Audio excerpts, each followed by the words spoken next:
Clara stood by the stove, stirring a pot of watery soup, just enough to stretch for 3 more meals. She didn't say a word. She hadn't said much in weeks, not because she was angry, but because she was tired.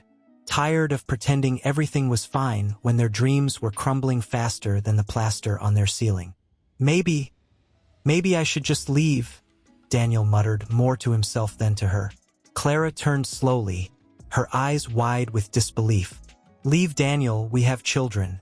Lucas just started school. Sophia still wakes up crying for you when you work late. Her voice cracked, not with anger, but with a quiet desperation that cut deeper than any shout ever could. I'm not giving them anything, he snapped, slamming his palm on the table. I'm failing them, Clara. Every day I come home empty-handed, and I see it in their eyes. They're waiting for a father who can fix things. But I can't. You're already their father, she whispered, stepping closer.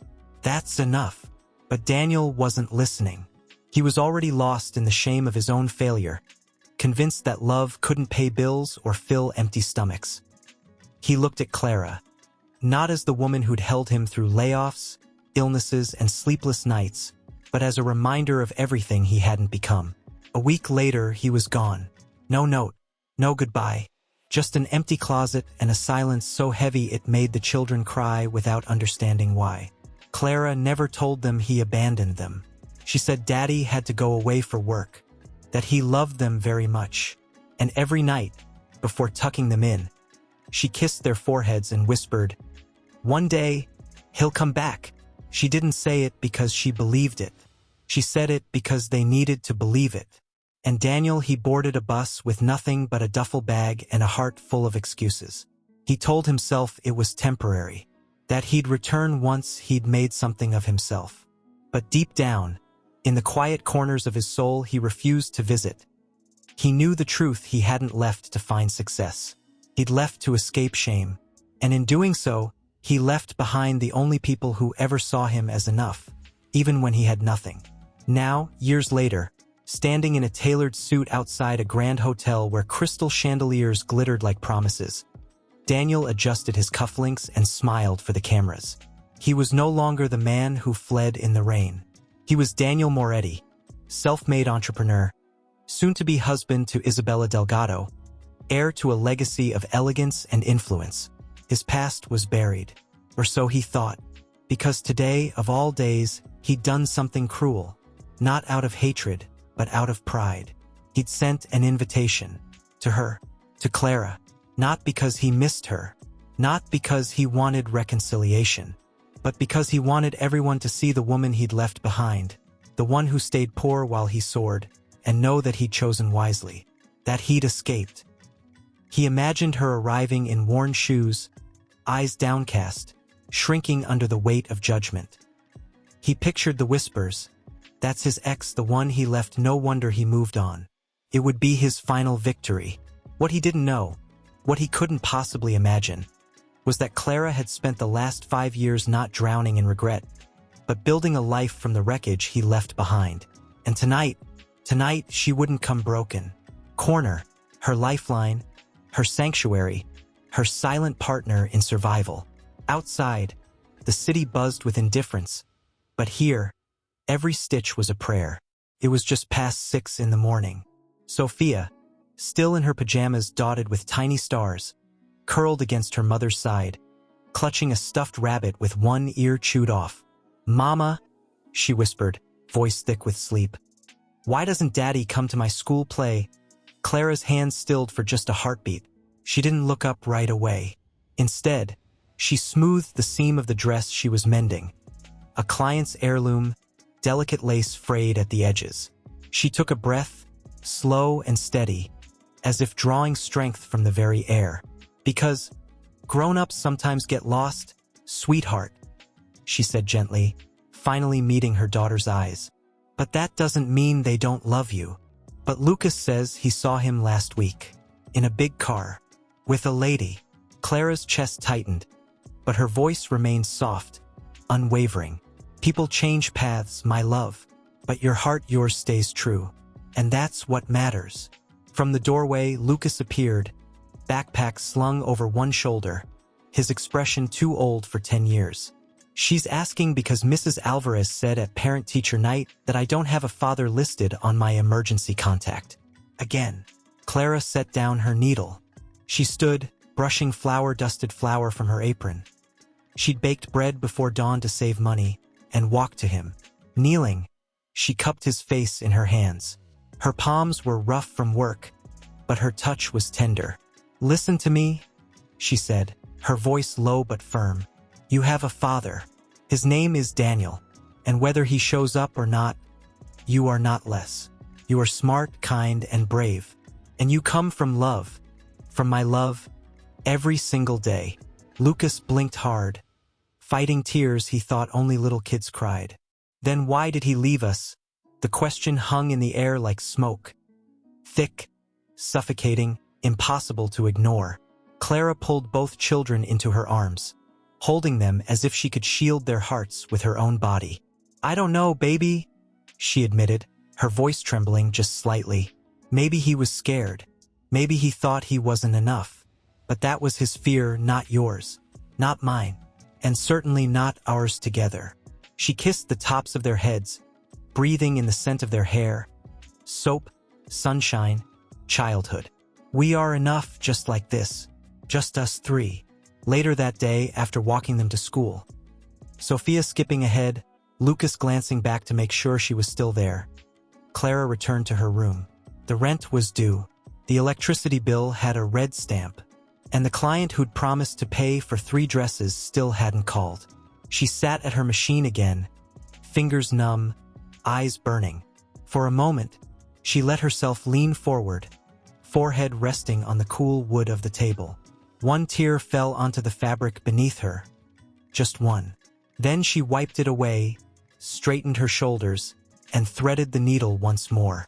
Because giving up wasn't an option. Not when 2 small hearts beat in rhythm with hers. That evening, as she stirred beans on the stove, again, stretching them with rice and carrots, Sophia danced around the kitchen, humming a song from school. Lucas sat at the tiny table, doing homework under the glow of a second-hand lamp. "Mama," Sophia said suddenly, twirling until she was dizzy. "When I grow up, I'm going to buy you a house, with a garden, and a bathtub that fills all the way up." Clara laughed, the sound warm despite the ache in her bones. "Deal. But only if you promise to visit every Sunday." "I will, and I'll bring cake. Chocolate cake with extra sprinkles." Lucas looked up from his math worksheet. "And I'll be an engineer, so I can build bridges, and maybe fix things that are broken." Clara's breath caught. She didn't say anything. She just smiled, stirring the pot slowly, watching steam rise like ghosts of all the dreams she'd tucked away so theirs could grow. She never spoke ill of Daniel. Not once. Even when the neighbors gossiped. Even when the bank called. Even when loneliness wrapped around her like a winter coat she couldn't take off. Because she knew something deeper than bitterness: her children deserved to believe in love. Even if the man who gave them half their blood forgot how to show it. And so, day after day, she stitched, cooked, cleaned, hugged, listened, and loved with everything she had, even when it felt like nothing. She didn't know it yet, but her quiet strength was building something far more valuable than wealth. It was building dignity, resilience, grace, and soon, very soon, he'd done it. He'd clawed his way out of the shadows, out of that suffocating apartment, out of the shame that once clung to him like damp clothes. Now he was someone people admired, someone who mattered. Inside, soft piano music drifted through the open French doors. Isabella sat on the velvet chaise, flipping through swatches of silk for her wedding dress. Ivory, champagne, pearl white. "I think the champagne," she said without looking up. "It complements my skin tone, and your mother will adore it." Daniel smiled, but it didn't reach his eyes. "Whatever you want, I say." She finally glanced at him, her gaze sharp beneath perfectly arched brows. "You've been quiet all week. Nervous?" "Not nervous," he said, stepping back inside, setting the glass down. "Just making sure everything's perfect. For us, she asked, rising gracefully, smoothing her designer slacks. For the image, he replied before he could stop himself.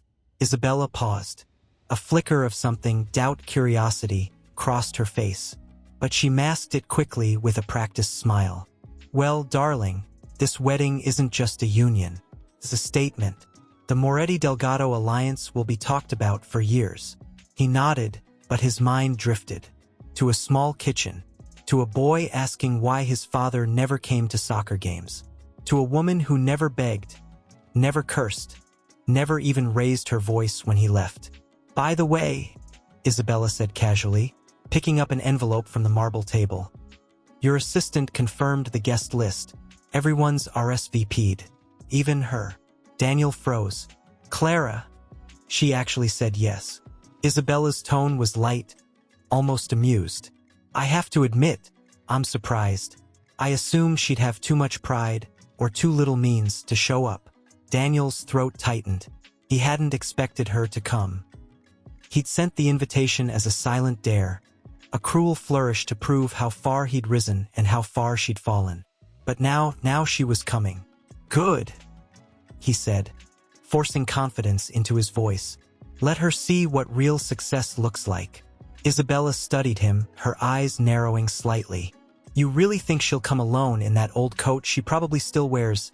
I don't care how she comes, Daniel said, turning back to the window. As long as she sees the life I built without her. But deep down, a cold thread of unease coiled in his gut, because part of him, the part he buried under tailored suits and boardroom victories, remembered the way Clara used to look at him. Not with admiration for his achievements, but with quiet faith in his soul. And that kind of look, it couldn't be bought or replaced. 2 days later, at the final fitting, Isabella's seamstress adjusted the train of her gown while she scrolled through her phone. Oh, she murmured, pausing. Interesting. Daniel, waiting nearby with a coffee he hadn't touched, looked up. What? Your ex just posted something. She turned the screen toward him. It wasn't a photo of herself. Just a simple image, 2 small hands holding a single white rose. Beneath it, a caption. Some roots grow deeper in silence. No mention of the wedding. No bitterness. Just peace. Daniel stared at the screen longer than he should have. His chest felt tight, as if something inside him was waking up after years of sleep. That night he dreamed of rain, of a kitchen table, of a child's voice asking, Daddy, are you coming home? He woke drenched in sweat, heart pounding. The morning of the wedding dawned bright and clear. A perfect day for a new beginning, everyone said. Daniel stood in front of the mirror, adjusting his cufflinks, the same ones his grandfather had given him. He looked polished, impeccable, untouchable, but as he fastened the last button, his reflection seemed to blur. For a split second, he didn't see the successful groom. He saw the man who ran, the man who left his children wondering if they were enough. He shook his head, banishing the thought. Today wasn't about the past. Today was about legacy, power, perfection. And yet, as the limousines began arriving at the estate, as guests in couture gowns and bespoke suits mingled under string lights, Daniel found himself scanning the driveway, waiting, not with longing but with dread, because somewhere out there, Clara was coming. She didn't cry. She hadn't cried over him in years, but her hands trembled as she set it on the kitchen table, right beside Sophia's half-finished drawing of their family, a stick-figure trio holding hands under a smiling sun. Lucas found it first when he came home from school. Why did he send this, he asked, voice tight. Eyes narrowed like he already knew the answer. Clara didn't lie. Not anymore. Because he wants people to see me there, she said softly, folding laundry with steady hands. And he thinks I'll look small. Sophia, perched on a stool, swung her legs nervously. Are we going? Clara paused. The question hung in the air like a fragile glass orb. One wrong word, and it would shatter. I don't know, baby. That night, after tucking them in, she sat alone in the dim glow of the lamp, turning the invitation over and over. Part of her wanted to tear it up, to throw it in the trash and pretend it never existed. But another part, the part that remembered how Daniel used to sing lullabies off-key, how he'd once carried Lucas on his shoulders through a park just to make him laugh, ached with something deeper than anger. It was grief, for the man he could have been, for the family they almost kept. Then the phone rang. It was Mrs. Delaney, the elderly widow who'd hired Clara to restore her late husband's wedding suit. "I heard," she said simply, her voice warm but firm. "About the invitation." Clara stiffened. "How small world, dear. My niece works at the venue." She mentioned certain expectations. Clara closed her eyes. "He wants to humiliate me." "No," Mrs. Delaney said gently. "He wants to convince himself he's better than you. But you've already won. You just don't know it yet." A week later, a package arrived. No return label, just Clara's name in neat cursive. Inside a deep emerald dress, simple but elegant, cut to flatter without shouting. Silk, not satin. Class, not costume. And a note, wear it not for him, but for you. And for them. Clara touched the fabric, tears finally spilling over. Not from sadness, but from the quiet shock of being seen. The morning of the wedding, she woke before dawn. She bathed slowly, braided Sophia's hair with tiny white ribbons, helped Lucas polish his second-hand shoes until they gleamed. She didn't tell them about the dress. She let them wonder. "Will Daddy be happy to see us?" Sophia asked, wide-eyed, as Clara fastened the last button of her own simple blouse before slipping into the emerald gown. Clara knelt, cupping her daughter's face. "We're not going to make him happy, sweetheart. We're going to show him who we are. And that's enough." At 4 p.m., a black limousine pulled up outside their building. The driver stepped out, hat in hand. "Mrs. Clara Moretti," she blinked. "It's just Clara now." He smiled. "Still a queen to those who know." As they drove through the city, Lucas pressed his forehead to the window, silent. Sophia clutched Clara's hand. "Mama, what if they laugh at us?" Clara looked at her children. Clean, calm, cared for, loved. "Then they'll be laughing at the wrong people." When the gates of the estate came into view, ivy-covered arches, valets in crisp uniforms, guests sipping champagne under fairy lights, Clara's pulse quickened. But she didn't look away. She sat taller, straighter. Inside the car, she took a slow breath, not of fear, of resolve, because she wasn't coming as the woman he left behind. She was coming as the mother who stayed, the woman who built a home from nothing, the one who taught her children that dignity isn't worn, it's lived. And as the limo slowed at the grand entrance, where photographers waited and guests turned with curious stares, Clara smoothed her dress, squeezed her children's hands, and whispered, "Remember, we walk in with our heads high, not because we want their approval, but because we owe ourselves that much." Outside, the murmurs began before the door even opened. "Is that her, the ex?" In a limo, Daniel, standing near the fountain with Isabella on his arm, froze mid-sentence. His glass stopped halfway to his lips. His breath caught like a stone in his throat. Because walking toward him, calm, composed, radiant not in jewels but in quiet strength, was Clara. And beside her, holding her hands like anchors in a storm, were his children. They weren't hiding. They weren't ashamed. They were arriving. And in that moment, Daniel realized with a sickening lurch in his chest, he hadn't invited her to shame her. He'd invited her to judge him. Daniel stood frozen, his champagne flute forgotten, condensation dripping onto his polished shoes. Isabella's grip on his arm tightened, her nails pressing just enough to sting. "What is she doing here?" she hissed under her breath, smile still perfectly in place for the crowd. But Daniel couldn't answer. His eyes were locked on Sophia, who looked up at the grand floral archway with wonder, then turned to Clara and whispered, "Mama, it's like a castle." Clara bent slightly, brushing a stray curl from her daughter's forehead. "It is," she said softly. "But remember, castles have walls. Homes have open doors." Lucas, quieter, scanned the crowd until his gaze landed on Daniel. For a heartbeat, father and son simply looked at each other. No words, no gestures. Just years of silence stretching between them like a bridge made of glass. Then Lucas took a small step forward. Clara didn't stop him. She knew this moment wasn't hers to control anymore. Daniel's throat worked as his son approached. He wanted to say something grand, something that would erase the past 5 years in a single sentence. But all that came out was a hoarse, "Hey, buddy." Lucas stopped an arm's length away. "Hi, Dad." He shifted his weight. "You look different." "I clean up okay." Daniel tried to joke, but his voice cracked. Sophia, sensing the tension, tugged Clara's hand and walked over too, her eyes wide and innocent. "Daddy," she beamed, as if he'd only been gone a day. "I made you a card." She pulled a folded piece of construction paper from her pocket. Crayon hearts, glitter glue, and the words, "I love you even when you're far." Daniel's hands shook as he took it. He didn't open it. Not yet. He couldn't trust himself. Isabella finally stepped forward, her voice sweet but edged like porcelain. "Clara, how unexpected. We weren't sure you'd come." Clara met her eyes without flinching. "I wasn't sure either, but my children wanted to see their father on his special day. And I believe in honoring that wish, even when it's hard." A murmur rippled through the nearby guests. Some exchanged glances. Others looked away, suddenly fascinated by their drinks.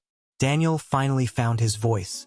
"You didn't have to come," he said quietly, almost pleading. Clara tilted her head, her expression unreadable. "No, I didn't, but I chose to, because I refuse to let shame dictate where I walk or who I am." Her words weren't loud, but they carried. Like wind through dry leaves, they stirred something uneasy in the room. Isabella's smile faltered. "Well, we're glad you're here," she said, though her eyes said otherwise. "Please, find your seat. The ceremony starts soon." She turned to lead Daniel away, but he didn't move. He was still staring at the card in his hand, his knuckles white. Clara didn't wait for permission. She guided her children toward the rows of chairs reserved for family.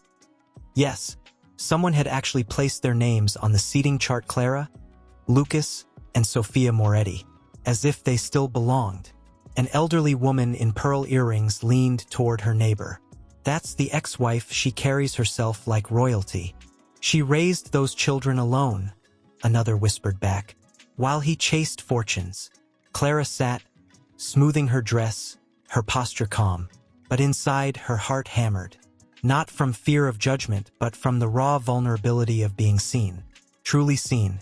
After years of invisibility, of being the ghost in Daniel's success story, she was now standing in the center of his new life, fully present, fully human. Sophia leaned into her side. "Mama, are you sad?" Clara kissed the top of her head. "No, baby. I'm proud." "Of what of us?" Across the courtyard, Daniel watched them from behind a pillar, unable to join the receiving line. Isabella shot him a sharp look, but he barely noticed. All he could see was the way Lucas kept glancing back at him, hopeful, hesitant, waiting for a sign. And in that moment, Daniel realized the terrible truth. He hadn't invited Clara to humiliate her. He'd invited her because some broken part of him still needed her to witness his triumph, to validate that leaving was the right choice. But instead of a defeated woman in worn shoes, he got a queen in emerald silk, flanked by the two people who held the missing pieces of his soul. And now, as the string quartet began to play the processional, as guests rose and turned toward the aisle, Daniel stood at a crossroads. One path led to the altar, to a marriage built on image, ambition, and escape. The other led back to the truth he'd spent years running from. He didn't know which he'd choose, but as his eyes met Clara's one last time before the music swelled, he saw not anger, not vengeance, but quiet grace. Mental, even envious. But she didn't look around. She kept her gaze forward, anchored by the small hands gripping hers on either side. Sophia leaned closer, voice barely a whisper. "Mama, why is that lady looking at us like we're bugs?" Clara didn't turn to see who Sophia meant. She already knew. Isabella's mother, seated in the front row, had been casting icy glances their way since they arrived, as if their presence alone threatened the sanctity of this gilded occasion. Some people, Clara murmured, confuse kindness with weakness, and strength with rudeness. Lucas, ever observant, tilted his head. Do you think Dad regrets inviting us? Clara hesitated. Not because she didn't know the answer, but because she didn't want to burden him with it. I think he's realizing something, she said carefully. Sometimes when we try to prove we've moved on, we end up standing face to face with what we left behind. Before Lucas could ask more, a soft voice came from the aisle behind them. Clara, she turned. Mrs. Delaney stood there, elegant in a dove-gray suit, her silver hair swept into a neat bun. The woman who'd sent the dress. The one who'd seen her not as a discarded wife, but as someone worth believing in. You came, Clara breathed, rising slightly. I wouldn't miss it, Mrs. Delaney said, her eyes warm. She glanced at the children. And I brought something for them. She handed Sophia a small box wrapped in linen paper. Inside 2 delicate white roses, real but preserved in glass domes. For the little ones who bloom even in hard soil. Sophia gasped. They're beautiful. Lucas took his gently. Thank you, ma'am. Mrs. Delaney nodded, then lowered her voice so only Clara could hear. You look like you walked out of a dream, but don't mistake their silence for approval. They're watching, waiting to see if you'll crumble. Clara met her gaze. I won't. No, Mrs. Delaney agreed softly. Because you've already done the hardest part. You chose love over bitterness. That's a kind of power they'll never understand. Just then, the music shifted. The first notes of the bridal march began to swell. Guests turned toward the entrance. Isabella appeared at the end of the aisle, radiant in champagne silk, arm linked with her father. Cameras flashed. Smiles bloomed. But Daniel wasn't looking at her. He was staring straight at Clara.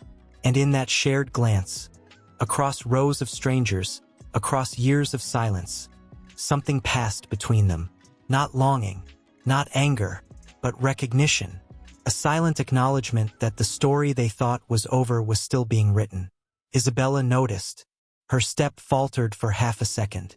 Her smile tightened. She squeezed her father's arm, as if to remind everyone, including herself, who belonged here. As she walked past Clara's row, she slowed almost imperceptibly. Try not to cause a scene, she whispered, voice honeyed but sharp as glass. This day is about the future, not the past. Clara didn't flinch. She simply looked up, calm as still water. The past doesn't vanish just because you stop talking about it, Isabella. It lives in the eyes of your children, in the choices you make, in the way you treat those you think are beneath you. Isabella's eyes narrowed, but she said nothing. She kept walking. The ceremony began. Vows were exchanged. Rings slid onto fingers. Promises made under chandeliers and applause. But Daniel's mind wasn't there. He kept seeing Sophia's card in his pocket. He kept hearing Lucas's quiet, "Hi, Dad." He kept remembering the way Clara used to hum while cooking, how she'd press her forehead to his when he came home exhausted and say, "You're enough, just as you are." Now, standing beside a woman who admired his success but didn't know his soul, he felt hollow. After the I-do's, as guests rose for the recessional, Daniel found himself drifting. Not toward the champagne fountain or the photo line, but toward the edge of the garden where Clara stood with the children, letting them chase fireflies that hadn't even appeared yet. He stopped a few feet away. "Can I walk with you for a minute?" Clara studied him. Not with suspicion, not with hope, just with clarity.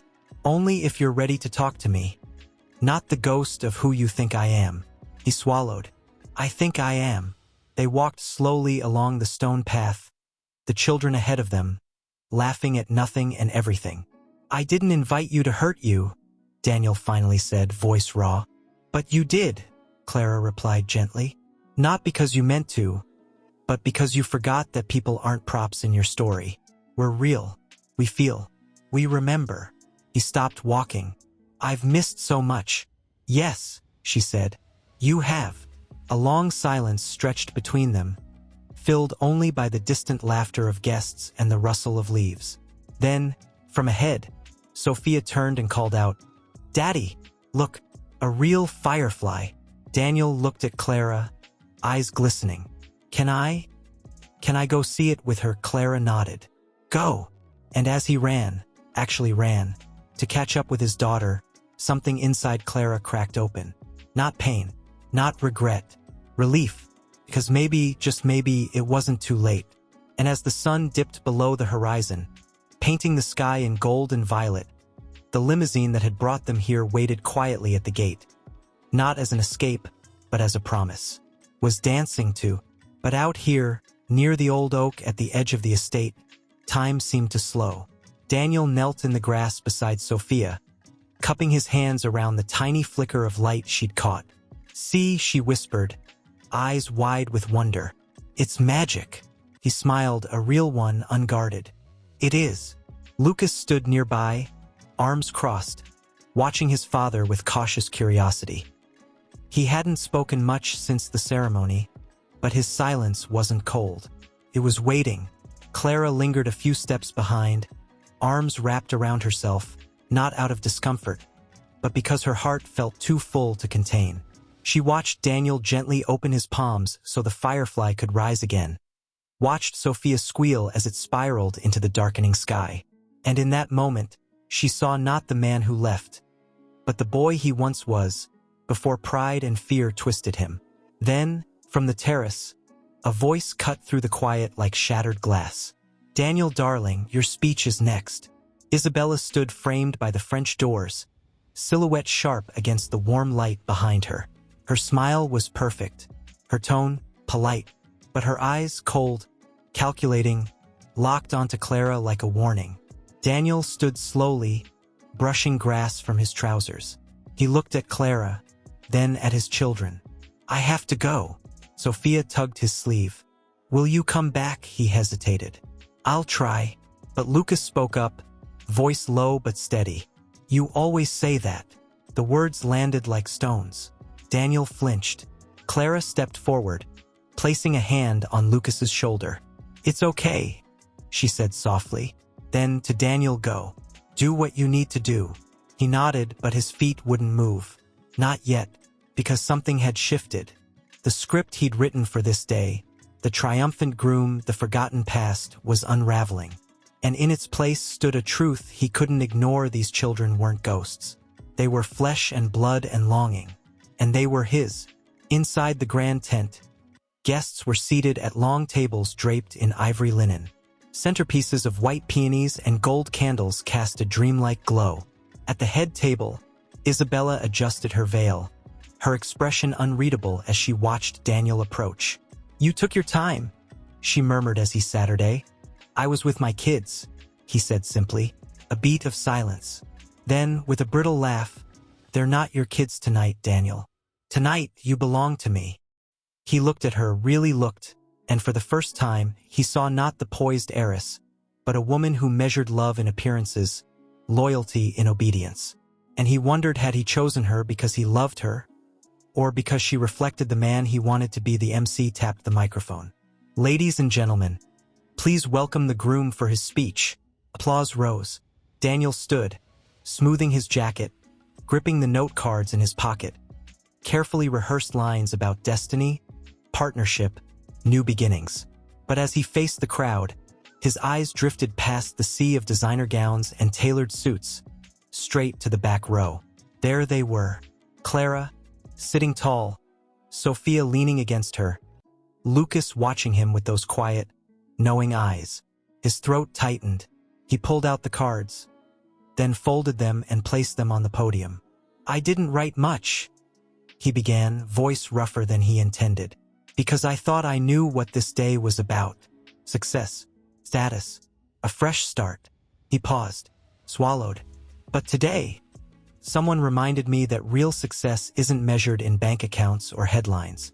It's measured in moments, in showing up, in staying. A murmur rippled through the room. Isabella's smile froze. My children are here tonight, Daniel continued, his voice gaining strength. Not because I invited them to witness my happiness, but because their mother taught them that love doesn't keep score. That even when someone walks away, you still hold the door open, just in case they find their way back. Tears welled in Sophia's eyes. Lucas sat up straighter. And I realize now, Daniel said, looking directly at Clara, that I've been running from the one thing that could have made me truly successful, being the man my family needed me to be. Isabella's hand shot out, gripping his arm under the table. Daniel, stop, she hissed through clenched teeth. This isn't the time. But he didn't stop.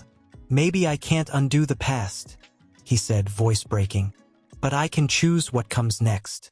And I choose to be present, to be honest, to be worthy, not of applause, but of their trust. Silence fell thick, stunned, sacred.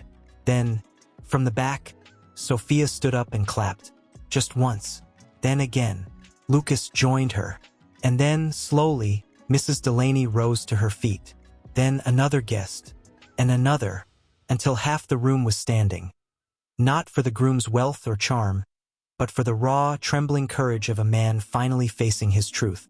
Isabella remained seated, her face pale, her future crumbling in real time.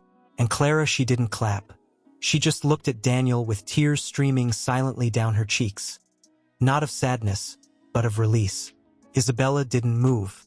She sat perfectly still, her gloved hands folded in her lap, her face a mask of polished composure, but her eyes burned with something colder than anger, betrayal. Not because he'd spoken of his children, but because he'd exposed the hollowness beneath their perfect union in front of everyone who mattered. You've made a spectacle, she said quietly as he returned to his seat. Her voice sharp enough to draw blood. Was that your intention, to humiliate me on our day? Daniel looked at her, not with defiance, but with sorrow.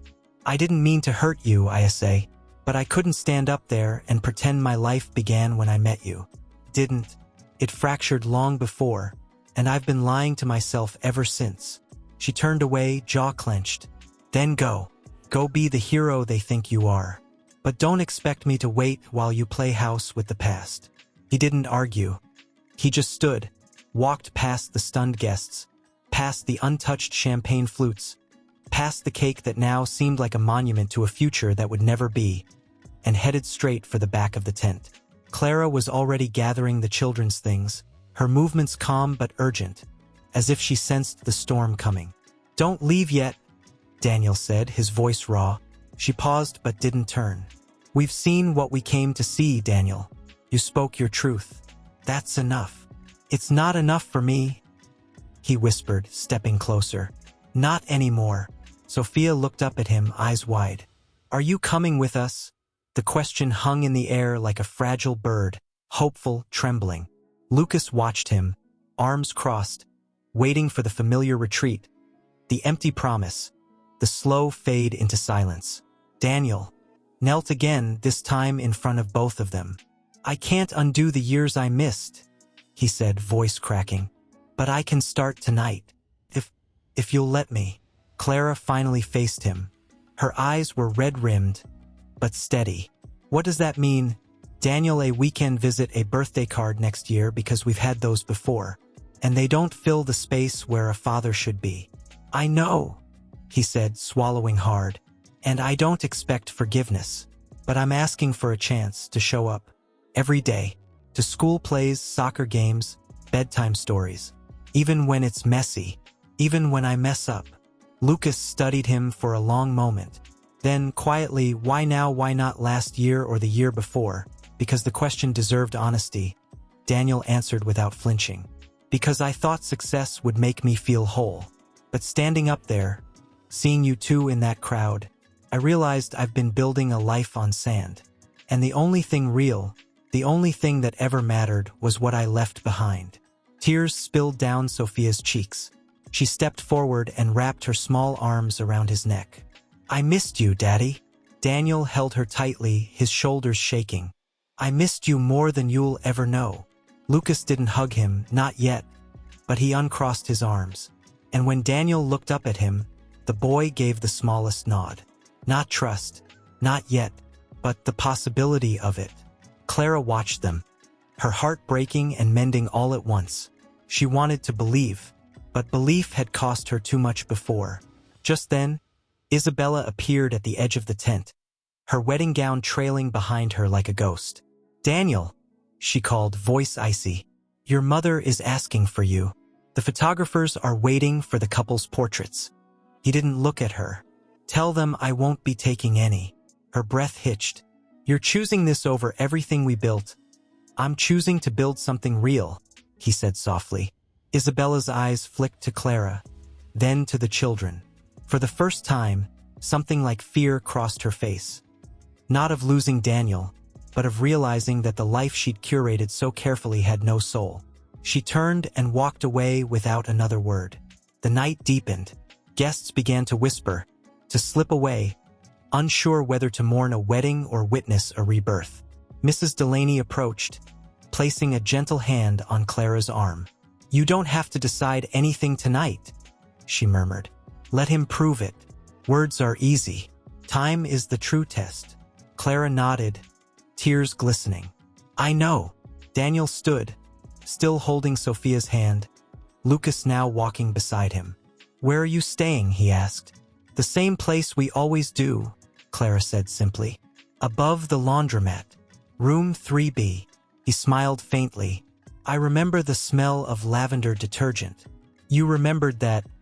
I remember everything, he said quietly. Even the nights I told myself I didn't. As they walked toward the parking lot. No limousine this time, just a modest sedan waiting under the moonlight. Daniel kept hold of Sophia's hand, and after a few steps, Lucas reached out and took his other one. No words were needed. The road ahead wouldn't be easy. Trust would have to be rebuilt brick by brick. Wounds would ache in the quiet hours. But for the first time in years, the path wasn't leading away from something. It was leading home. And as the car pulled onto the quiet street, disappearing into the night, the grand estate behind them glittered like a dream already fading. Because real life doesn't happen under chandeliers. The hum of tires on wet pavement and the occasional rustle of Sophia shifting in her sleep against the car window. Lucas sat up front beside Clara, eyes fixed on the passing streetlights, his small fingers tapping a rhythm only he understood. Daniel drove slowly, as if afraid that going too fast might shatter the fragile peace they'd just begun to weave. When they pulled up outside the familiar brick building, the one with the flickering neon laundry sign and the fire escape that doubled as a balcony, Clara turned off the engine. No one moved right away. You don't have to come up, she said softly, not unkindly, but with the caution of someone who's been burned too many times to trust warmth without checking for flames. Daniel looked at her, then at the dark windows of room 3B. I know, he said, but I want to, even if it's just to say goodnight properly. Lucas unbuckled his seatbelt. We have school tomorrow, he reminded, voice flat but not hostile. I know, Daniel repeated, and I'll be here when you leave, to walk you to the bus stop. If that's okay. Clara studied him. Not the suit, not the polished shoes, not the man who'd stood before a crowd moments ago, but the tired lines around his eyes, the way his hands still trembled slightly on the steering wheel. This wasn't performance. This was raw, real. She nodded. Okay. They climbed the narrow stairs together, the scent of lavender and warm cotton growing stronger with each step. Inside, the apartment was exactly as Daniel remembered, and yet completely different. The same worn couch, the same second-hand lamp, but now covered in drawings taped to the walls, a shelf of library books, tiny shoes lined neatly by the door. A life had grown here without him, but for him in a way he hadn't deserved. Sophia yawned, rubbing her eyes. Can Daddy tuck me in? Clara hesitated, just a heartbeat, then nodded. In the small bedroom, painted pale yellow with glow-in-the-dark stars stuck haphazardly on the ceiling, Daniel knelt beside Sophia's bed. She snuggled under the quilt, clutching her rabbit. Will you sing the old song? She whispered. He blinked. You remember that? I remember everything. She echoed his earlier words, smiling sleepily. His throat tightened. He cleared it, then began to hum. The off-key lullaby he used to sing years ago, the one about moonlight and brave little sailors. His voice was rough, uncertain, but he didn't stop. And when Sophia's breathing slowed into sleep, he stayed there, hand resting gently on her blanket, watching her chest rise and fall. In the hallway, Lucas stood leaning against the doorframe. "You forgot the part about the whale," he said quietly. Daniel looked up, surprised. "You remember that too?" "I wrote it down once," Lucas admitted. "After you left. I thought if I kept the words, maybe you'd come back and finish it." Daniel's eyes filled. He stood slowly, crouching to Lucas's height. "I'm so sorry I made you hold onto that alone." Lucas shrugged, but his voice wavered. "It's okay. Just don't forget the whale next time." "I won't," Daniel promised, voice thick. "And I'll tell you the whole story tomorrow. Every part." Back in the living room, Clara stood by the window, arms crossed, watching the street below. She didn't turn as Daniel approached. "He asked me to walk him to the bus stop tomorrow," Daniel said. "I heard." A long silence stretched between them. Not awkward, but weighted with everything unsaid. "Clara," he finally whispered. "Do you think we can ever go back?" She turned then, eyes glistening but steady. "We can't go back, Daniel. But maybe we can go forward. Slowly, carefully, with honesty." He nodded. "That's all I'm asking for." She walked to the kitchenette, poured 2 glasses of water. No wine, no ceremony, just simple, real things, and handed him one. "You'll stay tonight on the couch, if you'll let me." "I'll let you," she said. "But not because I trust you yet. Because the kids do, and their hearts matter more than my fear." He accepted the glass, their fingers brushing briefly. "Thank you." Later, as he lay on the couch wrapped in a thin blanket that smelled faintly of sunshine and soap, Daniel stared at the ceiling, listening to the soft sounds of the apartment. The creak of floorboards, the distant hum of the city, the quiet breaths of the people he'd abandoned and somehow, miraculously, still had a chance to love. And for the first time in years, he didn't feel like a success. He felt like a man waking up. Outside, the night deepened. But inside room 3B, something fragile and beautiful had taken root. The door, humming the lullaby he'd sung the night before. Lucas stood by the window watching the street. "You're still here," Lucas said without turning. Daniel rubbed his face. "I said I would be." Sophia ran over, throwing her arms around his waist. "You didn't disappear." He hugged her tightly, breathing in the scent of baby shampoo and toast. "No more disappearing," he whispered. Clara handed him a mug of coffee. Black, just how he used to take it. "You remember that too?" he asked, surprised. "I remember everything," she said simply, and the words carried the weight of 5 years of silence, longing, and quiet endurance. Before he could respond, a sharp knock echoed at the door. Everyone froze. Clara frowned. Who could that be this early? She opened the door, and Isabella stood there, still in last night's ivory dress, though now wrinkled and smudged with mascara under her eyes. Her hair was loose, her usual poise frayed at the edges. "Daniel," she said, voice tight, "we need to talk." He stepped forward, instinctively shielding the children slightly with his body. "I say, what are you doing here?" "I waited all night," she said, ignoring Clara completely. "At the hotel, at your penthouse, even called your assistant. No one knew where you were." Her voice cracked. "Did you really just leave?" "I'm where I should have been a long time ago," he said gently.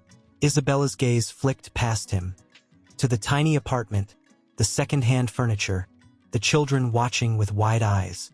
Disbelief twisted her features. This is where you belong after everything we built."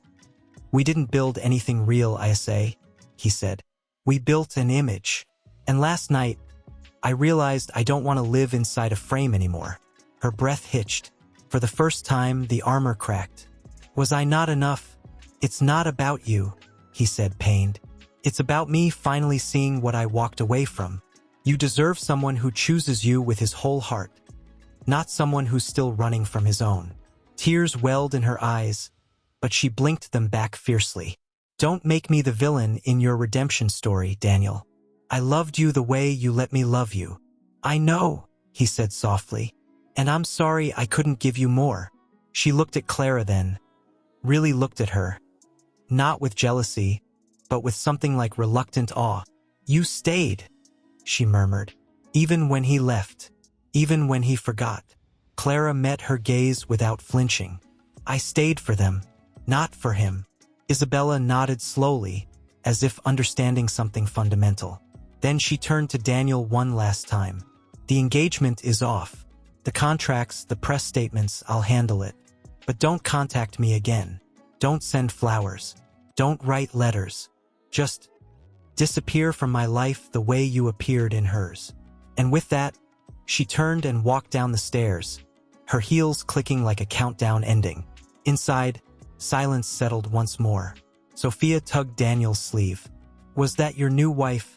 No, sweetheart, he said, kneeling. She was going to be. But some things aren't meant to be, especially when they're built on sand. Lucas crossed his arms. So, you're not getting married? Not today, Daniel said. Not ever. Unless it's to someone who already knows my whole story, including the parts I'm ashamed of. His eyes met Clara's. She looked away quickly, busying herself with zipping Sophia's backpack. But her hands trembled. The school bus horn honked outside. Time to go, Clara said, voice steady. They walked downstairs together, the four of them. A strange, tentative constellation reforming after years of drifting apart. At the curb, Lucas hesitated before climbing aboard. Will you be here when I get back? Daniel knelt again. Every day, rain or shine. Lucas studied him, then gave a small nod and stepped onto the bus. Sophia hugged him extra tight. Don't forget the whale. I won't, he promised, kissing her forehead. As the bus pulled away, Clara stood beside him, arms crossed against the morning chill. You realize this isn't a fairy tale, right? There won't be grand gestures every day. Just laundry, homework, burnt toast, and bills. I don't want a fairy tale, he said. I want real, even if it's messy. She looked at him then, really looked, and for the first time he saw not just caution in her eyes, but the faintest glimmer of something else. Hope, forgiveness, maybe just the possibility of peace. I'll believe it, she said quietly. When I see it for 100 days straight, then I'll show up for 101, he replied. And as they turned to walk back upstairs, to the small apartment that suddenly felt less like wash dishes without being asked, and learned how Sophia liked her toast, lightly buttered, crusts cut off, and how Lucas needed silence before bed to process his day. He didn't push. He didn't perform. He simply was. But not everyone was ready to let the past rest. One evening, as Clara pinned a new dress for Mrs. Delaney and Daniel helped Sophia with her spelling words at the kitchen table, the doorbell rang. Not the usual knock of a neighbor or delivery. This was sharp, insistent. Clara wiped her hands on her apron and opened the door. Standing there was Daniel's uncle, Robert, tall, silver-haired, dressed in a suit that cost more than their monthly rent. Behind him stood two women from the wedding, distant cousins, faces tight with judgment. Clara, Robert said, voice smooth but edged like polished steel. We weren't sure you'd still be entertaining him. Daniel appeared behind Clara, protective but calm. Uncle Robert, what are you doing here? We came to talk sense into you, Robert said, stepping inside without invitation. The others followed, eyes scanning the modest apartment with thinly veiled disdain. This little arrangement isn't appropriate. You're causing a scandal. Clara crossed her arms. We're not hiding anything, and this is my home. Your home, one of the women scoffed. It's a shoebox above a laundromat. Sophia shrank back into the couch. Lucas stood up, jaw set. Daniel moved between them and the guests. Say what you came to say, then leave. Robert sighed, as if disappointed in a wayward child. Daniel, you threw away a future with Isabella. A woman of class, connections, legacy. For this, a woman who couldn't even keep you when you had nothing. Clara's breath caught. But before she could speak, Sophia's small voice cut through the tension. She kept us, she said, stepping forward, chin lifted. When Daddy left, Mama stayed. She worked all night so we could eat. She never cried in front of us. And she never said one bad word about him. Even when we asked why he didn't love us enough to stay. The room went silent. Lucas joined his sister. You think this place is small? It's full of love. Your big houses, they're empty. Robert blinked, stunned by the children's defiance. But it was Clara who spoke next, quietly, firmly, with a dignity that filled the room like light. I didn't keep Daniel, she said, looking directly at Robert. He walked away, but I kept them. And I taught them that worth isn't measured by bank accounts or last names, but by how you treat people when no one's watching. Robert's face flushed. This isn't about morality. It's about reputation. The Moretti name is being dragged through gossip columns. People are saying you've trapped him with guilt. Daniel stepped forward, voice low but unshakable. No one trapped me. I chose to come back, because I finally saw what real value looks like. And it's sitting right here. He gestured to Clara, to the children, to the worn but clean space where laughter had returned after years of silence. One of the women shifted uncomfortably. But the wedding, the alliance, it was all arranged for years. And I canceled it, Daniel said, because I realized I'd rather build something honest than inherit something hollow. Robert shook his head. You'll regret this. Success doesn't come from sentimentality. No, Clara said softly, but peace does. She walked to the door and held it open. Thank you for your concern, but this family is healing, and we don't need spectators. For a moment, no one moved. Then, with stiff nods, the women turned and left. Robert lingered, studying Daniel with something like sorrow. You were always my favorite nephew, he said quietly. I just wanted you to have everything I never did. I have it now, Uncle, Daniel replied. I just didn't know it until I lost it. Robert looked at Clara, really looked, and for the first time his expression softened. She raised good children, he admitted. That's no small thing. Then he left, closing the door gently behind him. Silence settled over the apartment. Sophia ran to Clara and hugged her legs. Lucas exhaled, shoulders slumping in relief. Daniel turned to Clara, eyes glistening. I'm sorry they came here. I didn't know they'd... It's okay, she interrupted, voice thick. They needed to see us, and we needed to show them who we are. Later that night, after the children were asleep, Daniel sat on the fire escape with Clara, sharing a cup of tea under the city stars. They'll keep talking, he said. The rumors, the judgments. Let them, she said, sipping her tea. We're not living for them anymore. He looked at her, really looked, and saw not the woman he'd left behind, but the woman who'd carried their world on her shoulders and never let it fall. I used to think success meant leaving this place, he murmured. Now I see it means coming back to it, with humility, with love, with truth. Clara leaned her head against his shoulder, just for a moment before pulling away. One day at a time, Daniel. One day at a time, he agreed. And as the city hummed below them, the quiet strength of their shared resolve rose higher than any gossip, any judgment, any grand estate. Because some victories aren't announced with fanfare. They're whispered in laundry-scented rooms, ate up, day after day, until his presence no longer felt like a guest, but like something returning to its rightful place. But healing isn't linear. And one rainy Tuesday evening, as thunder rolled in the distance and the laundromat below had long closed for the night, the past came knocking again, not in the form of judgmental relatives, but in the quiet ache of memory. Clara was folding laundry when Daniel appeared in the doorway of the tiny balcony, holding 2 mugs of tea. He handed her one without a word. They stood side by side, watching raindrops race down the fire escape railing. I dreamed about him last night, he said suddenly, voice low. My father. Clara didn't look at him, but her hands stilled on the towel she was folding. What happened? He left when I was 8. Just gone. No note. No explanation. I spent my whole childhood thinking it was because I wasn't enough. He let out a shaky breath. And when things got hard with us, I did the same thing.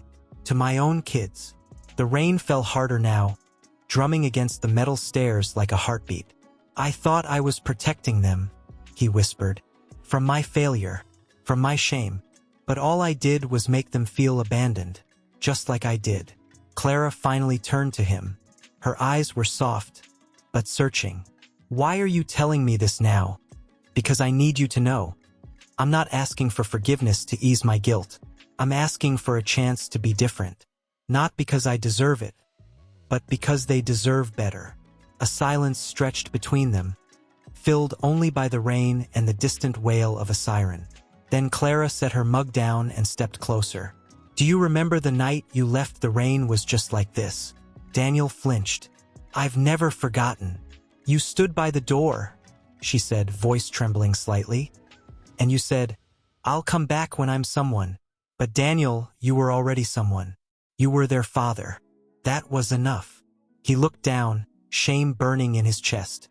I didn't know how to be that man. But you're learning, she said gently. Every day you're choosing them, and that matters more than any success you ever built. He met her eyes then, really met them, and saw not pity, not anger, but a quiet understanding that went deeper than words. I don't know how to fix the years I lost, he admitted, voice breaking. But I want to spend every day trying. Clara reached out, slowly, and placed her hand over his where it rested on the railing. Her touch was warm, tentative, real.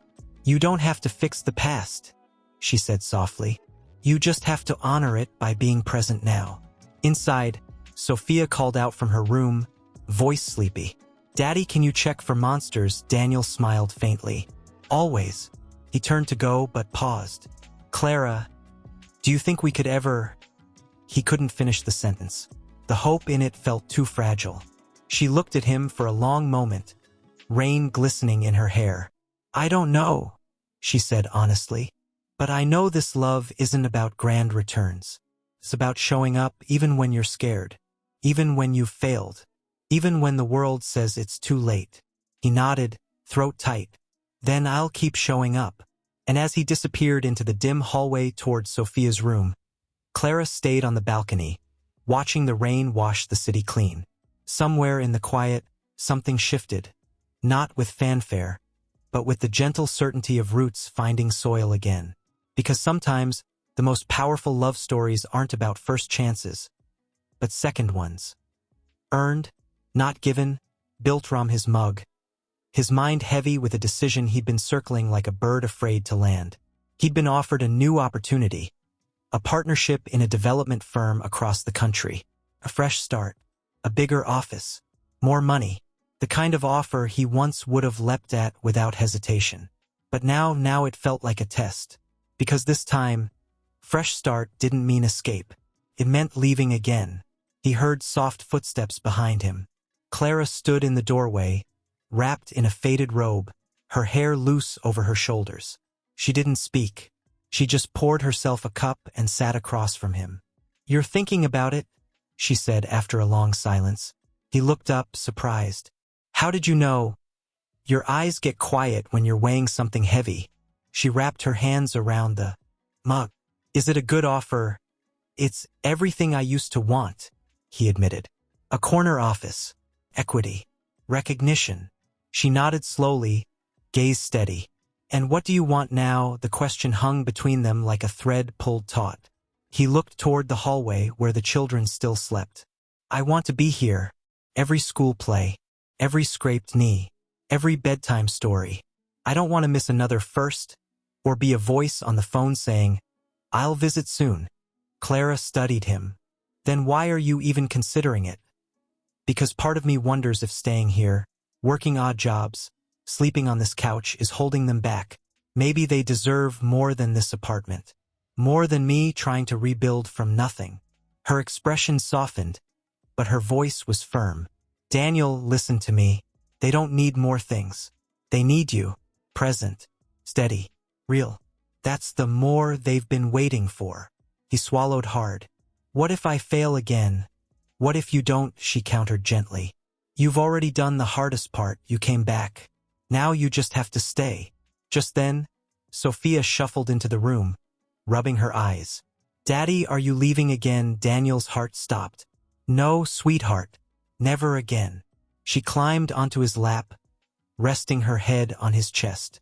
Good, because I had a dream last night that you turned into a balloon and floated away. He held her tighter. I'm not going anywhere. Lucas appeared in the doorway, backpack slung over one shoulder. "Did you finish the whale story yet?" Daniel smiled faintly. "Not yet, but I will. Today." Later that afternoon, while the kids were at school, Daniel sat at the kitchen table with his laptop open. Clara watched from the sewing machine as he typed slowly, deliberately. When he finally closed the laptop, he let out a long breath. "I turned it down." She didn't cheer, didn't smile, just nodded. "Why?" "Because I realized something," he said, turning to face her. "Success isn't a place you go. It's who you become while you're standing still, with the people who matter." She set down her needle. "And who do you want to become?" He looked at her, really looked, and for the first time there was no performance, no ambition, no armor, just truth. "The man my children believe I am. The man you never stopped hoping I could be." Tears welled in Clara's eyes, but she blinked them away. "That man was always there, Daniel. You just had to stop running long enough to see him." He stood and walked to the window, watching the street below. "I used to think love was something you earned through achievement. But you loved me even when I had nothing. Even when I wasn't worthy." "I didn't love you for your success," she said softly. "I loved the man who sang off-key lullabies and carried Lucas on his shoulders. That man never disappeared. He just got lost." He turned back to her, eyes glistening. "Can we find him together?" She didn't answer right away. Instead, she rose, walked to the closet, and pulled out a small box from the top shelf. Inside were photos, birthday parties, park days, sleepy mornings, moments he'd missed. She handed him one, Lucas at 5, holding a drawing that read, "My dad is the best." "He made that the week after you left," she whispered. "He kept it on his wall for years." Daniel traced the paper with trembling fingers. "I don't deserve this." "No," she agreed gently. "But you're choosing to earn it now. And that's what matters." Outside, the sun broke through the clouds, casting golden light across the worn floorboards. In that moment, the apartment didn't feel small, felt sacred. Because sometimes, the greatest act of courage isn't chasing a dream. It's staying put, facing your failures, and choosing, every single day, to love the people you once walked away from. And as Daniel held that fragile piece of paper, the ghost of a promise he'd broken, he knew his real work wasn't building empires. Bank account under his children's names. Not as a grand gesture, but as a promise written in numbers, not words. But peace, even when earned, is fragile. One evening, as Clara stirred soup on the stove and Sophia drew at the table, Lucas came home from school with a letter clutched in his hand. His face was pale. "What is it?" Daniel asked, kneeling beside him. Lucas didn't speak. He just handed him the envelope. Daniel opened it slowly. Inside was an invitation, not to a wedding this time, but to a charity gala hosted by Isabella's family. At the bottom, in elegant script, special tribute to Daniel Moretti, visionary, philanthropist, and future son-in-law. His blood ran cold. Clara looked over his shoulder, her breath catching. "They're still calling you that." Before he could answer, the phone rang. It was Isabella. Daniel hesitated, then picked up. I can explain." "I'm not calling about the gala," she said, her voice calm, too calm. "I'm calling because your mother's been admitted to the hospital. Heart complications. She's asking for you." He froze. "Is she?" "She's stable, but she's weak, and she keeps saying your name." Silence stretched between them, thick with history. "Thank you for telling me," he finally said. "I didn't do it for you," Isabella replied softly. "I did it for her. She never stopped loving you, even when you disappeared." He hung up, hands shaking. Clara placed a hand on his arm. "Go. She's your mother. But what about? The kids and I will be here," she said firmly. "This isn't running, Daniel. This is responsibility. Go be her son." That night, he drove to the hospital alone. The halls were sterile, quiet, humming with the soft beeps of machines.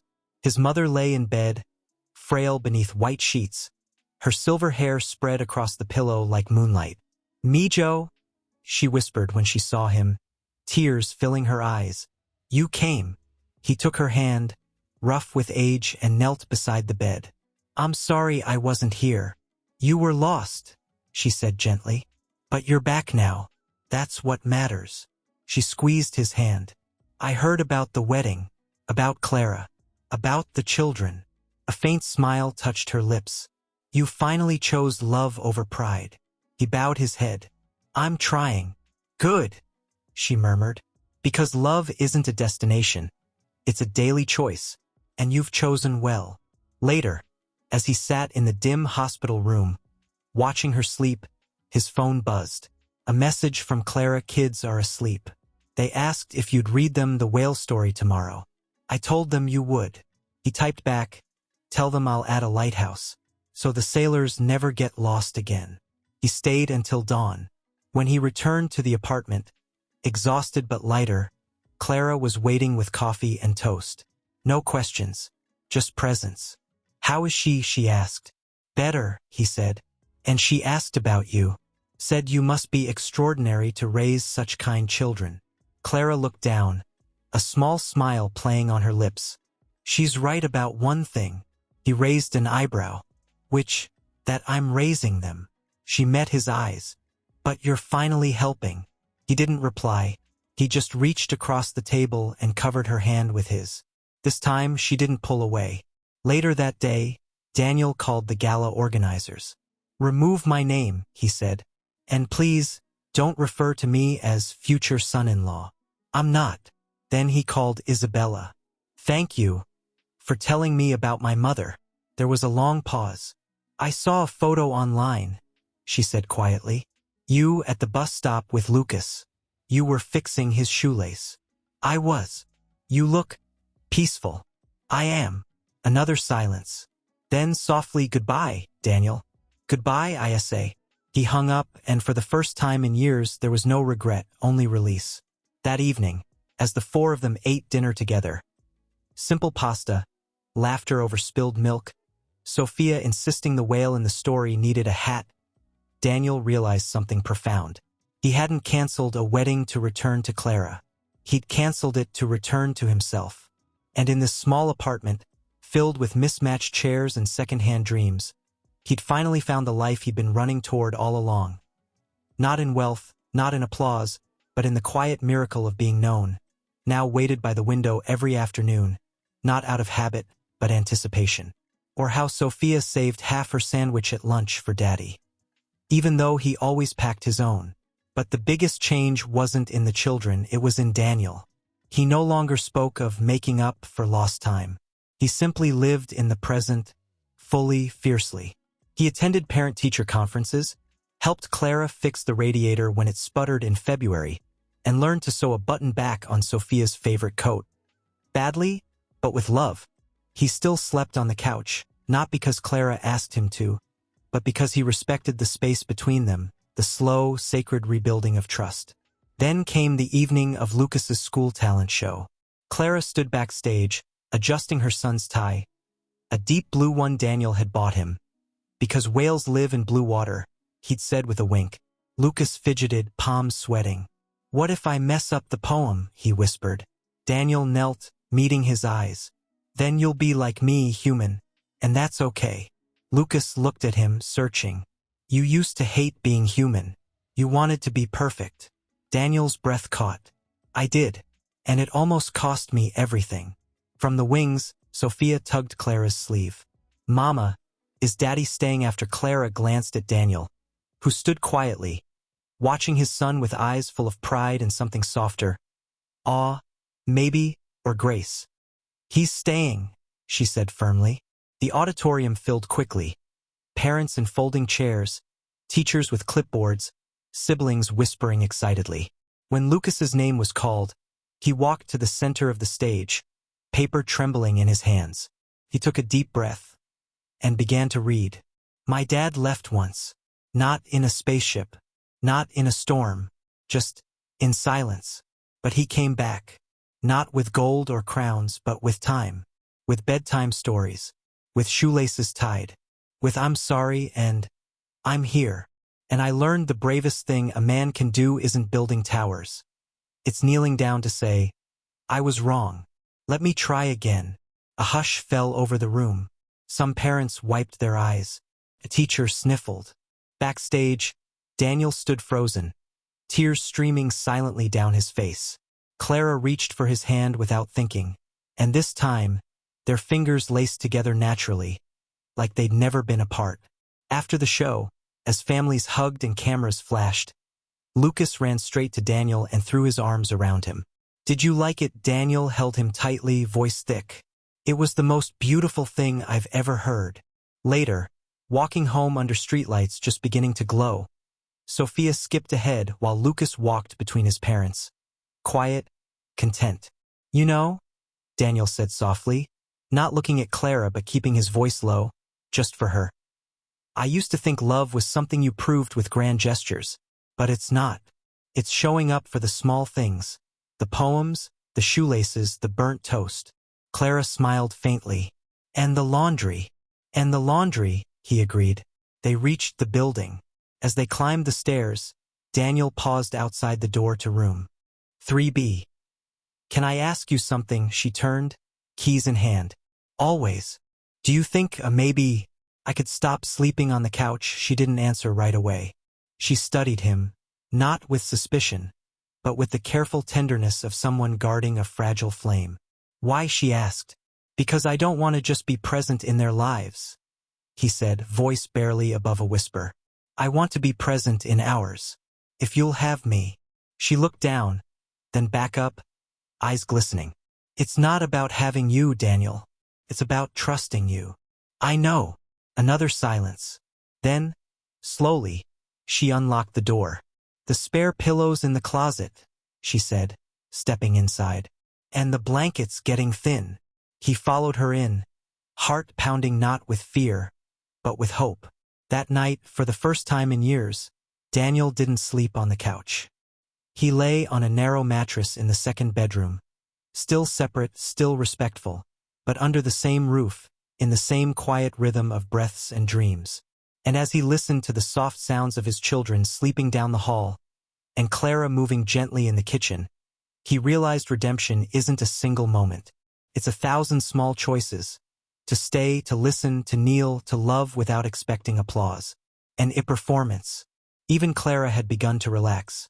Not all at once, but in quiet ways, leaving her coffee cup on the table for him to wash, humming while he read bedtime stories, letting their shoulders brush in the narrow kitchen without pulling away. But trust, once broken, doesn't heal in a straight line.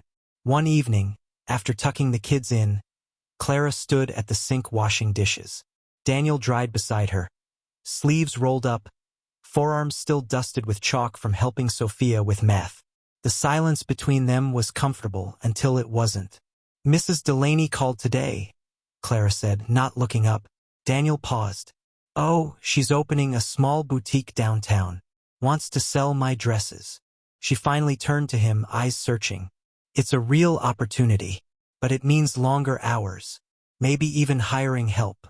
That's incredible, Clara, he said, genuine warmth in his voice. You deserve this. She nodded, but her fingers tightened around the dishcloth. There's something else. He waited. I'd need to move. The boutique has a studio above it. More space, better light, and it's closer to the kids' school. Daniel's breath caught. Move. As in, leave here. She looked down again. I don't want to rush anything, but staying here, it's tied to too much pain. For both of us.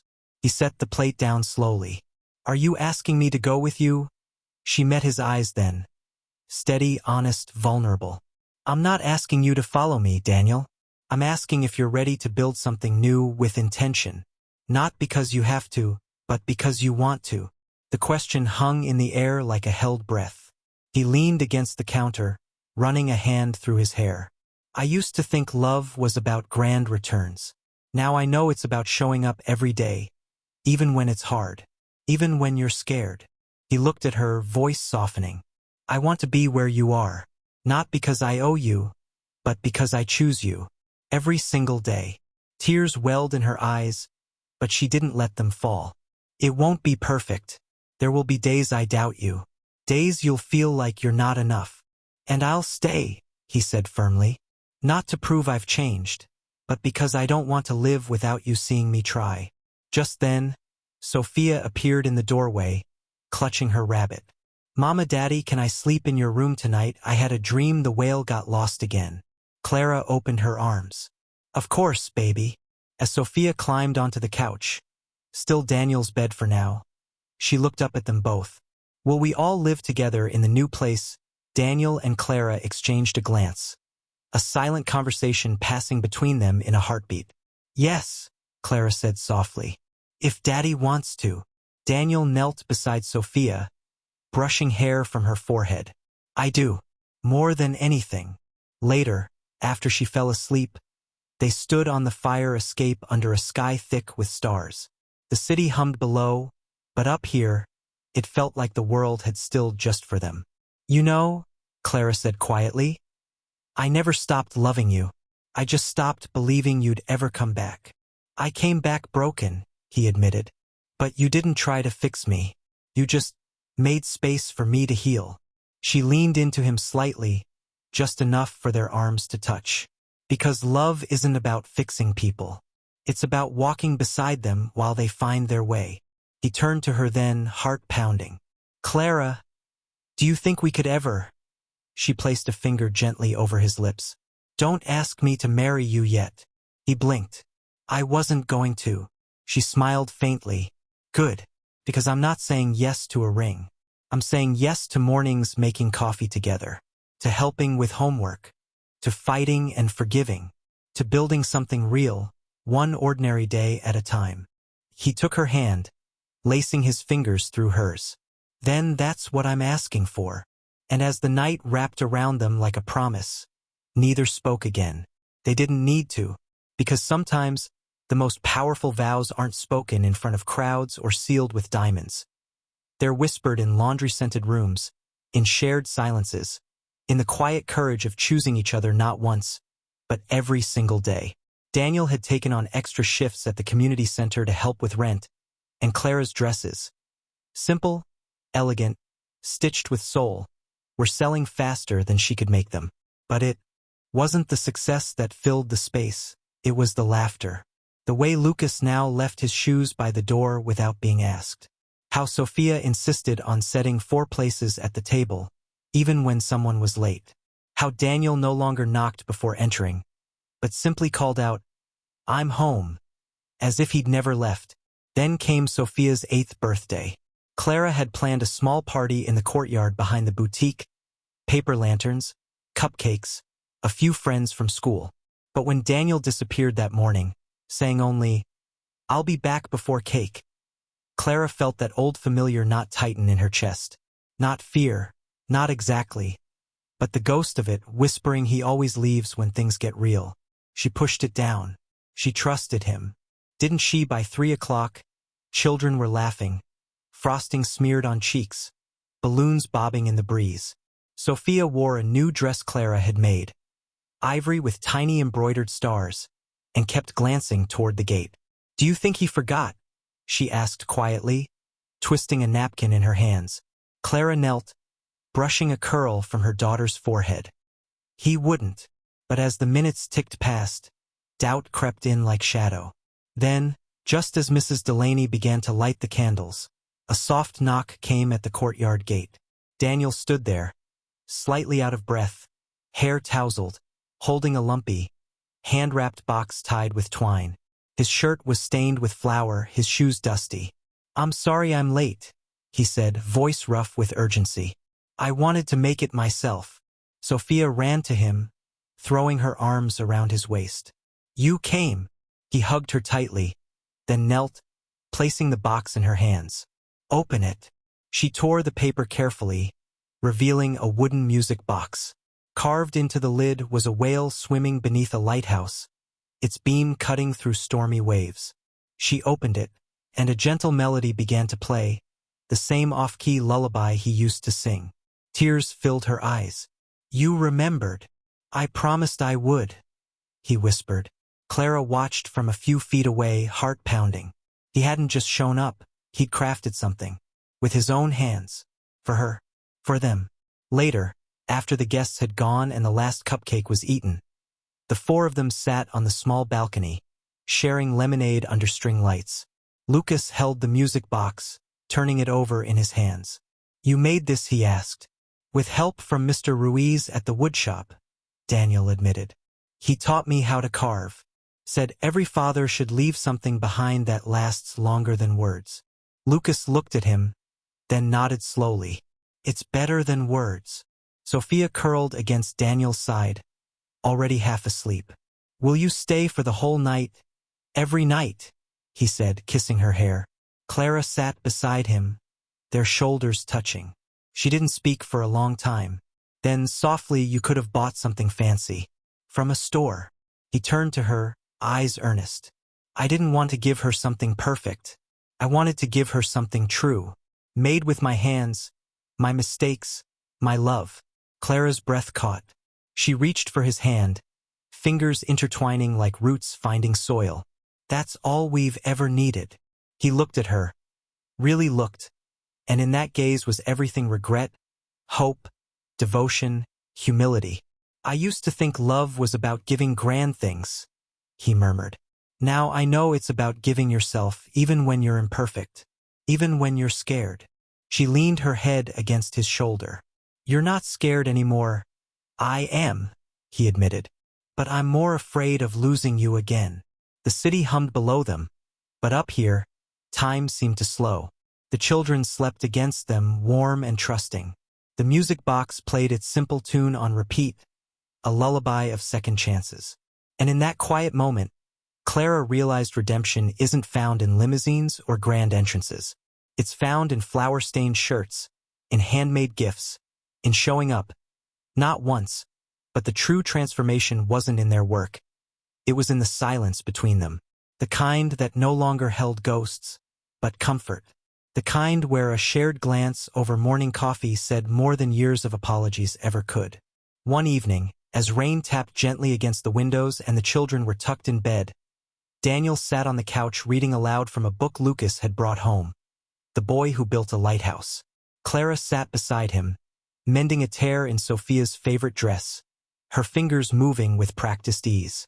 He paused mid-sentence. "Remember how I thought success meant leaving this life behind?" She didn't look up, but a small smile touched her lips. "I remember. I thought if I could just be someone important, I'd finally feel like enough." He closed the book gently, setting it aside. "But standing in that wedding hall, watching you walk in with our children, I realized I'd already had everything that mattered. And I threw it away out of fear."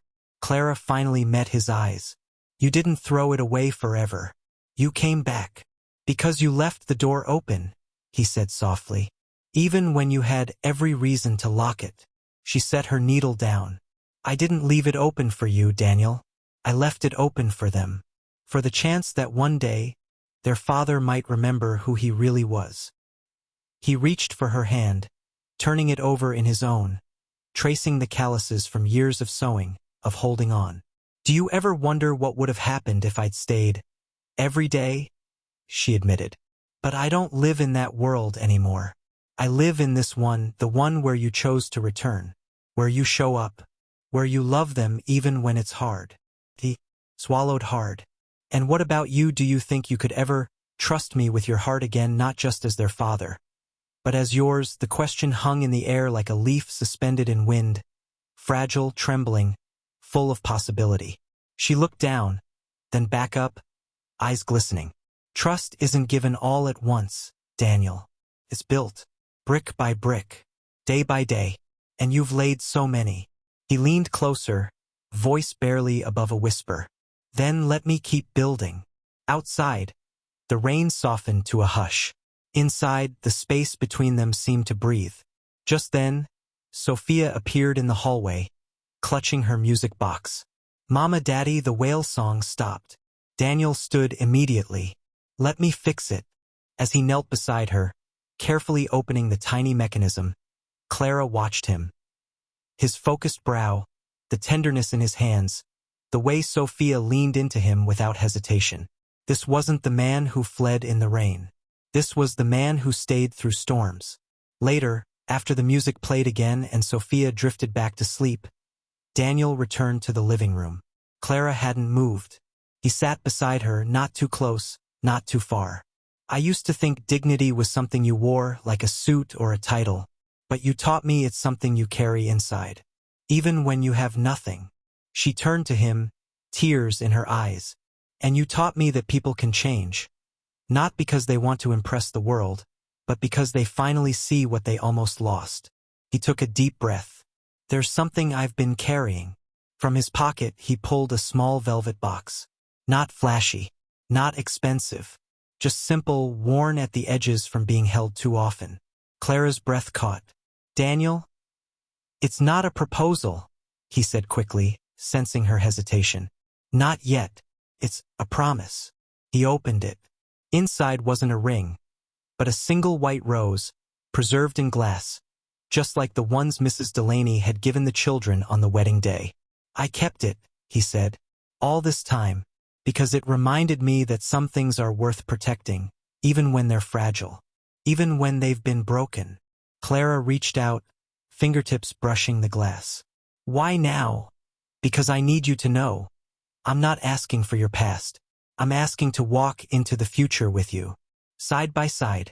No grand gestures. No limousines. Just us. Building something real. She looked at him, really looked, and saw not the groom who once sought to shame her, but the man who'd knelt in gardens, fixed music boxes, and learned to braid hair with clumsy fingers. And in that moment, she understood the title had been wrong all along. It wasn't about him inviting her to shame her. It was about her arriving with grace, with love, with their children, and showing him the mirror he desperately needed. She took the box gently, then placed her hand over his. Keep building, she whispered. I'm here. And as the rain whispered against the glass, the past finally released its grip, not with fanfare, but with resilience. And above it, in their apartment, the scent of cinnamon and pine filled the air. It was Christmas Eve. Lucas and Sophia were asleep, exhausted from wrapping last-minute gifts and arguing over who got to place the star on the tiny tree Daniel had brought home from the community center lot. Now, only the soft crackle of the space heater and the distant chime of church bells broke the silence.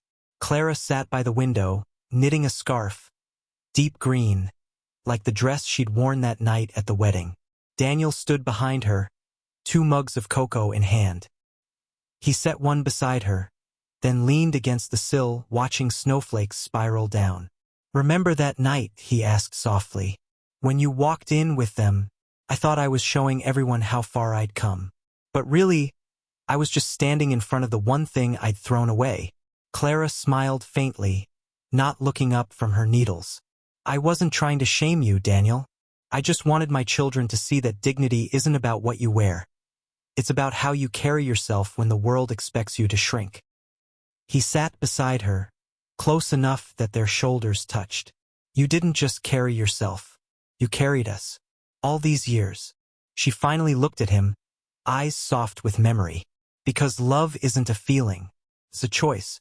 And every morning I chose them, even when it hurt. He reached into his coat pocket and pulled out a folded piece of paper, worn at the edges, creased from being opened too many times. It was Sophia's crayon card from the wedding day. I love you even when you're far. I read it every night, he admitted, voice rough. Even now, because it reminds me that love doesn't keep score. It waits. It hopes. It believes. Clara set her knitting down and took his hand. And what do you believe now? He turned to her, snowlight catching in his eyes. I believe that the greatest success isn't measured in wealth or applause, but in the quiet moments no one sees. Like fixing a music box at midnight, or walking your son to school in the rain, or sitting with someone who's been through hell and saying, I'm here. He squeezed her hand. That's the life I want. With you. Outside, the snow fell thicker, blanketing the streets in stillness. Inside, something settled, deep, final, peaceful. Clara leaned her head against his shoulder. You know, I used to think peace meant being alone, safe, unhurt. But real peace, it's choosing to be vulnerable again, to trust, to love, even after you've been broken. He kissed the top of her head. Then let's keep choosing it. Every day. Later, as they turned off the lights and Prepared for bed, Daniel paused in the hallway. Do you ever miss the old life, the penthouse, the parties? Clara shook her head, smiling. That wasn't a life. It was a performance. This, she gestured to the small apartment, the mismatched furniture, the drawings on the fridge, the sound of Sophia murmuring in her sleep. This is real. This is home. He followed her into the bedroom, their bedroom now, though neither had declared it aloud. Just slowly, naturally, their lives had woven together again, thread by thread. As he lay beside her in the dark, listening to the soft rhythm of her breath, Daniel realized something profound. He hadn't won back his family through grand gestures or public confessions. He'd won them back by showing up, day after ordinary day, with humility, presence, and love that asked for nothing in return. And Clara, she hadn't forgiven him because he deserved it. She'd forgiven him because she understood some souls need time to find their way back to grace. Outside, the snow continued to fall, covering the city in a blanket of white, clean, quiet, new. And inside, in a modest apartment above a boutique, a broken family had become whole again. Not because they were perfect, but because they chose each other, again and again, in the beautiful, messy truth of everyday love. And